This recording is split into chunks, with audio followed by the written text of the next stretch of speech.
2019 সালে মুক্তি পেয়েছিল। এর কাহিনীতে রয়েছে একটি রহস্যময় দ্বীপ, যেখানে ডিল নামের একজন মানুষ আটকে পড়ে। সে জানতে চেষ্টা করে সে কিভাবে এবং কখন এই দ্বীপে এলো, কারণ এখান থেকে বের হওয়ার কোনো পথ নেই। সব কিছু বোঝার জন্য শেষ পর্যন্ত ছবিটি অবশ্যই দেখতে হবে। কাহিনীর শুরুতে আমরা দেখি ডিলকে, যে এই গল্পের প্রধান চরিত্র। ডিলের একটি নৌকা রয়েছে এবং তার মাছ ধরতে খুব ভালো লাগে। সে প্লাইমাউথ নামক একটি দ্বীপে থাকে। অর্থ উপার্জনের জন্য সে প্রায়ই কিছু পর্যটকদের মাছ ধরতে নিয়ে যায়। ডিল তাদের জন্য মাছ ধরার রড প্রস্তুত করে দিত এবং পর্যটকরা নিজেরাই মাছ ধরত, যাতে তারা খুব খুশি হতো। এর বিনিময়ে ডিল কিছু অর্থ পেত। আজও ডিল এবং তার একসঙ্গী 2 জন পর্যটকের সাথে রয়েছে, যারা মাছ ধরার জন্য টাকা দিয়েছে। কিন্তু আজ কিছু ভিন্ন ঘটে। যখন একটি মাছ খুব কাছে চলে আসে, ডিল তার ক্লায়েন্টকে রড দিতে অস্বীকার করে। আসলে ডিল বহুদিন ধরে একটি বিশেষ মাছ ধরার চেষ্টা করছে এবং আজ হয়তো সেই মাছটি তার জালে ধরা পড়বে। রড না দেওয়ায় পর্যটকরা রেগে যায়, কিন্তু ডিল তাদের চুপ করাতে ছুরি দেখিয়ে ভয় দেখায়। দুর্ভাগ্যবশত এত চেষ্টার পরেও সেই টুনা মাছটি ধরা পড়ে না। এখন তাকে সেই পর্যটকদের টাকাও ফিরিয়ে দিতে হবে। যদিও ডিলের জন্য এটা বড় কোনো বিষয় ছিল না, তবে ডিউক খুব হতাশ হয়েছিল, কারণ তার নাতনির বিশ্ববিদ্যালয়ের ফি দিতে হতো। ডিল তাকে টাকা দিয়ে দেবে। এরপর সে তার বান্ধবী ডায়নার সঙ্গে দেখা করতে যায়। ডায়না তাকে কিছু টাকা দেয়। যখন তারা একসাথে সময় কাটাচ্ছিল, ডিল তার কাছে তার ছেলের ব্যাপারে জানতে চায়। ছেলেটিও নৌকা এবং মাছ ধরার খুব শখ করত। আসলে ডিল চায় ডিউক যেন অন্য কোথাও চাকরি নেয়, যেখানে ভালো টাকা পাওয়া যায়।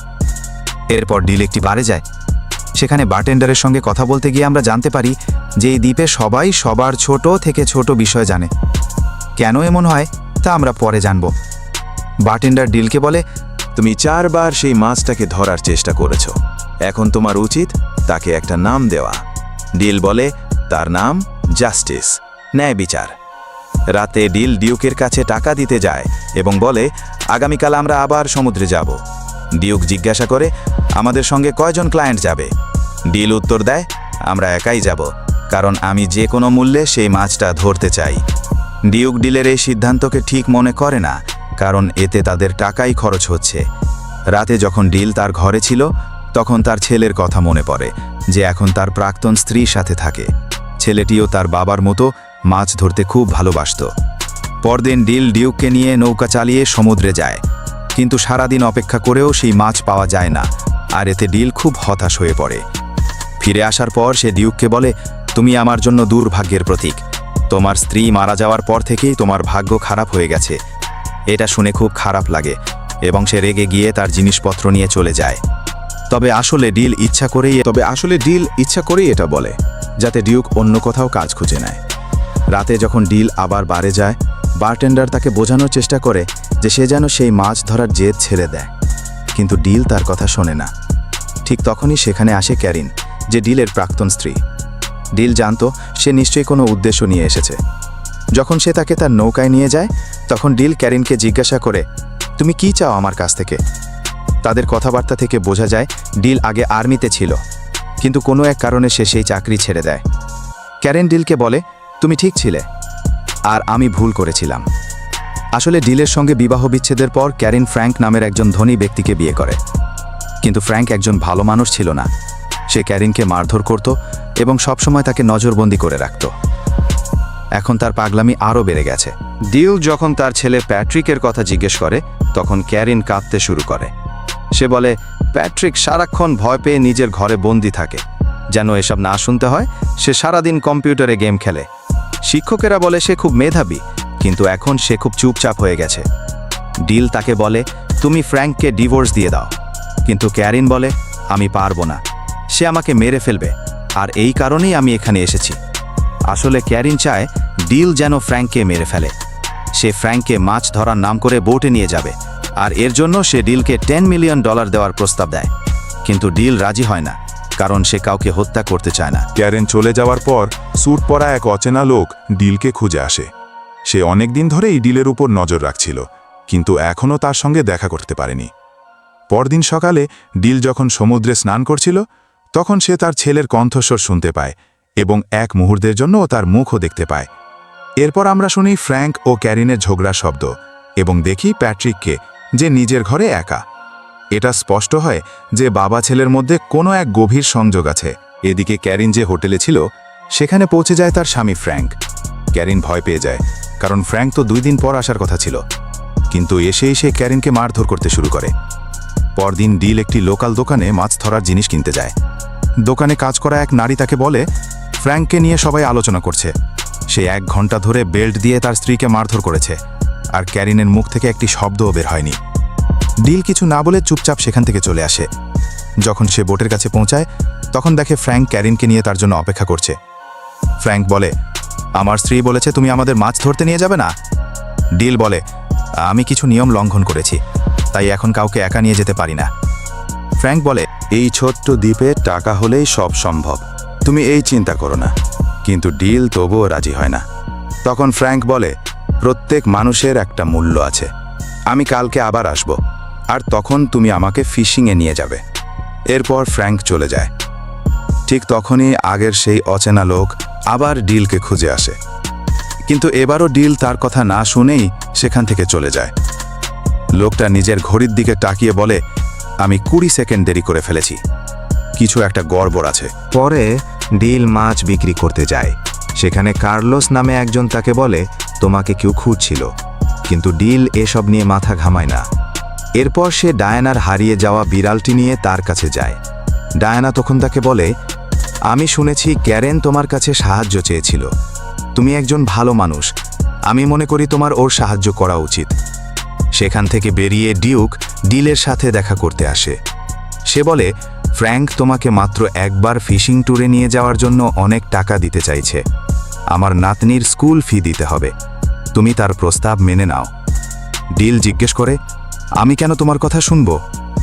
ডিউক বলে, আমি জানি তুমি এটা কেন করছো, কিন্তু আমার তোমার দয়ার দরকার নেই, আমার তোমার সাহায্য দরকার। ডিউকের অনুরোধে ডিল রাজি হয়। পরে ক্যারেন আবার ডিলের সাথে দেখা করতে আসে। ডিল বলে, আমি তাকে শুধু ফিশিংয়ে নিয়ে যাব, কিন্তু তাকে মারব না। ক্যারেন কান্না ভেজা কণ্ঠে বলে, সে আমাকে আর প্যাট্রিককে কান্না ভেজা কণ্ঠে ক্যারেন বলে, সে আমাকে আর প্যাট্রিককে মেরে ফেলবে। আমি জানি তুমি ওর সাথে কথা বলো, ও তোমার কথা শুনতে পারে, কারণ তোমরা একে অপরের সাথে কোনোভাবে যুক্ত। ডিল কিছুই বলে না। এরপর যখন সে ও ডিউক সমুদ্রে ছিল তখন ডিল বলে, এই জায়গাটা নিয়ে আমার কিছু অস্বাভাবিক লাগছে। ফিশিংয়ের সময় ডিল ফ্র্যাঙ্ককে জিজ্ঞেস করে, তোমার কি কোনো সন্তান আছে? ফ্র্যাঙ্ক উত্তর দেয়, আমার এক সৎ ছেলে আছে, আমি ওর সাথে সম্পর্ক ভালো করতে অনেক চেষ্টা করেছি, কিন্তু সে সারাদিন কম্পিউটারে বসে একটা বাজে গেম খেলে যেখানে একজন লোক সারাদিন মাছ ধরে, ও আমাকে একদম পছন্দ করে না। ডিল জিজ্ঞেস করে, ও তোমাকে এত ঘৃণা করে কেন? ফ্র্যাঙ্ক বলে, আমি জানি না, তবে একদিন আমি তাকেই মেরে ফেলব। এই কথা শুনে ডিলের খুব রাগ হয়, কিন্তু এর আগেই তাদের হুকে একটা বিশাল হাঙর ধরা পড়ে এবং তারা হাঙর ধরতে ব্যস্ত হয়ে পড়ে। পরে ডিল বলে, কাল আমরা আবার যাব। ক্যারেন আবার ডিলকে প্রস্তাব দেয় ফ্র্যাঙ্ককে মেরে ফেলতে। ক্যারেন বলে, প্যাট্রিকও এটা চায়। ডিউক তাদের কথা শুনে ফেলে।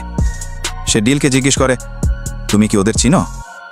ডিল বলে, সে আমার প্রাক্তন স্ত্রী, আমি যখন আর্মিতে ছিলাম এক যুদ্ধের পর ফিরে এসে দেখি ও ফ্র্যাঙ্কের কাছে চলে গেছে। ডিউক তাকে পরামর্শ দেয়, যেমনই হোক কাউকে মেরে ফেলা ঠিক না। তবে রাতে ডিল ক্যারেনের সাথে দেখা করে এবং এবার সে রাজি হয়, ফ্র্যাঙ্ককে মারবে, তবে শুধুই টাকার জন্য। ডিল বাড়ি ফিরে দেখে আগের সেই রহস্যময় লোক এসেছে, যার নাম রিড।